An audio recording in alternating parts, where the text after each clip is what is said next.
I'm not going to film all of this because it's starting to get dark. You can see I've removed the battery. These USB plugs were a bit of a bugger to figure out how to open.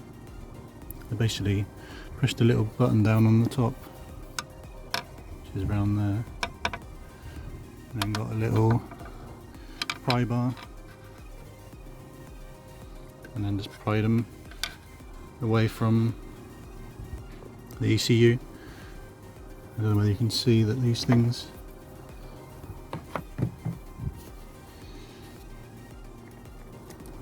that was originally up there, so once you start prying it away, it just keeps opening up until it lets go of the ECU. There you go, there's what the plugs look like. So you can see this bit's, oops, there we go. You can see this bit was originally up here. So once you pry it, push the button and pry it away from the ECU, it opens right up like that. And it comes off nice and easy. There's the 3 bolts back on, 1 on the left, 2 on the right. And I can stick this sleeve back on. And just check the battery back in. Apologies not filming this properly, but it's kind of a spare of the moment thing. Just got home from work and it's starting to get dark, so just gonna rush it. There we go, all back in, and she starts, which is nice. Alright YouTube, so I thought I'd do a little review of the Marlin Remap ECU that you can buy. So you would have seen from the bit at the beginning how easy it is to fit. The hardest bit I found was just trying to figure out how to unplug the ECU, but once you figure it out it's easy. I just couldn't quite see how they unplugged, but I think I mentioned it at the beginning, so you'll see it's an absolute piece of piss, really easy mod to do. This is how you do your mode selection. So you just hold that down. Then you got mode 1, 2, 3, 4. Then you just press cancel again to select it. Don't know why these are coming up. I presume it's just because I'm stationary. You don't normally get those warning lights when you're driving along. Are there any negatives? So the only one really is cost, but you couldn't really say that's a negative because it costs what it costs, doesn't it? You know what you're going to be paying that when you buy it, so it's not really a negative. So probably wouldn't include that. So you can, I believe you can send back your old ECU and get about £100 back. I'm yet to do that. Some people keep them. I am intending to do it at some point. So fuel consumption, I haven't really noticed any difference, but you'd have to do a real long-term scientific experiment where you're just doing the same route and driving it exactly the same to figure that one out.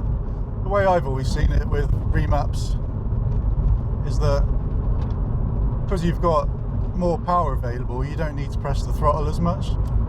So I would say it's just, you don't drive this car, you don't have this car to drive something economical. But if you really were that bothered, I would say it doesn't make any difference.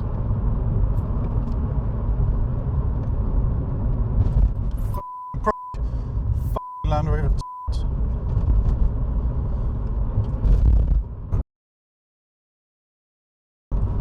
So let me talk about some of the modes on it. So you've got obviously the remap. You've got the blip on downshift, which I'll try and demonstrate. I'm not too brilliant at doing it, to be honest. Wrong way.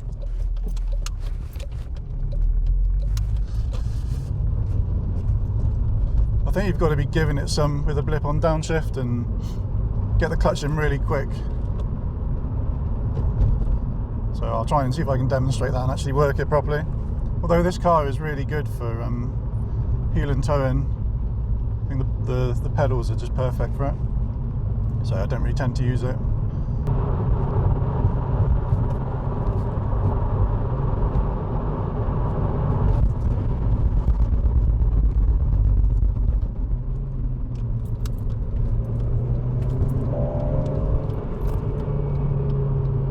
Flat foot shifting, I cannot get to work to save my life.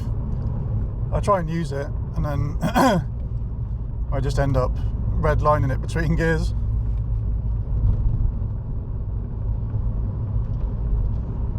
So yeah, I gave up trying to figure that one out. Launch control, I haven't tried that because I'm scared I'm going to snap my drive shafts.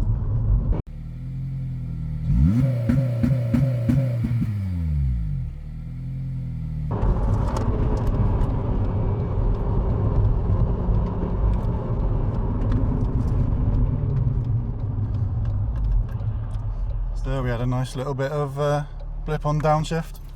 So again, I don't know really the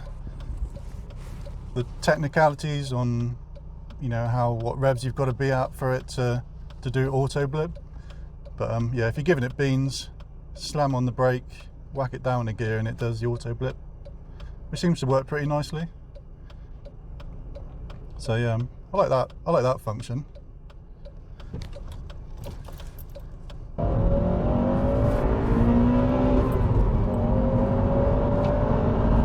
Not really much with the old pops and crackles with my standard exhaust.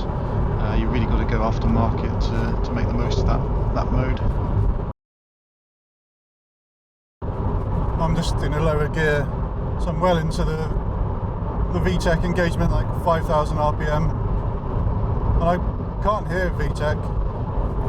It's not until I bury my foot.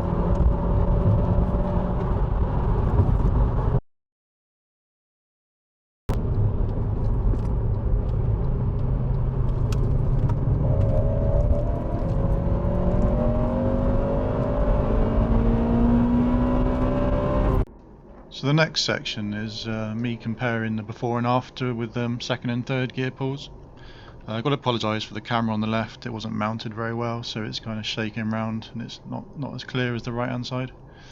I'll take these results with a pinch of salt really, because it's not a controlled experiment. Different amounts of fuel, there's different, you know, the fuel might have been slightly different, the temperatures are different.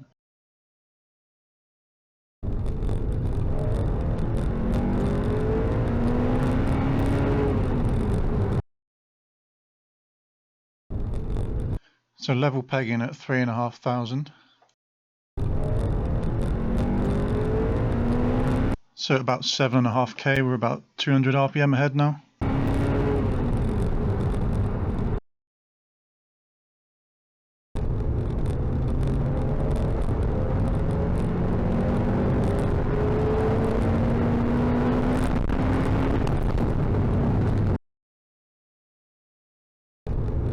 So once again, we're the same at 3.5k.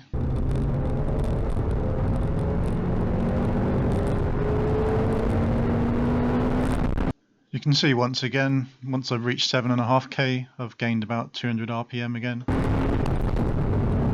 So hindsight's a wonderful thing, isn't it? So looking back, it would have been better to do some 4th, 5th gear pulls, because it's all about that mid-range gain. So in terms of speed increases, the higher gears, I think you see a bigger difference in your speed.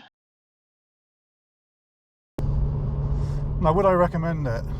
Well, hell yeah, it's really, really good. It makes such a difference for a naturally aspirated car. I'm sure you'll be familiar that you don't actually gain any top-end BHP, maybe like between 0 and 5. But it's all about that mid-range gain. So I've seen various, I mean, I haven't taken this on a rolling road or anything, but I've seen various charts, like dyno readouts for this particular remap, and it looks like you gain sort of 15-20 bhp in the mid-range, sort of between 4 and 6ish, where VTEC wouldn't normally have kicked in. So this has got a lower VTEC kick in or engagement, which is 3,800 RPM, which just totally transforms it. I don't know enough about Hondas and Civics particularly, or the VTEC engine, to know why the VTEC engagement is so high. But I'm sure someone will tell me. But to have it lower is so much better, so much more usable. You can just use it to just get that mid-range power. So having thought a bit more about this, I reckon it's definitely more beneficial if your car's a road car, because that's where you sit in the mid-range more. You might be, but you're not necessarily screaming it the whole time. Whereas if it's a track or a race car, then you're probably going to be sitting over 6,000 RPM all the time anyway, so you probably wouldn't notice a lower VTEC. But then I suppose if you've got a track car, a race car, you've probably got a load of mods that you've done to it for performance increases, and you probably just go straight for a stage 2 remap. So thanks for watching. I hope you like this little review of the Marlin Remapped ECU.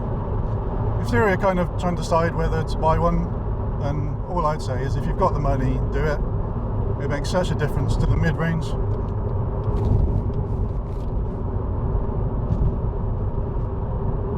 So thanks for watching.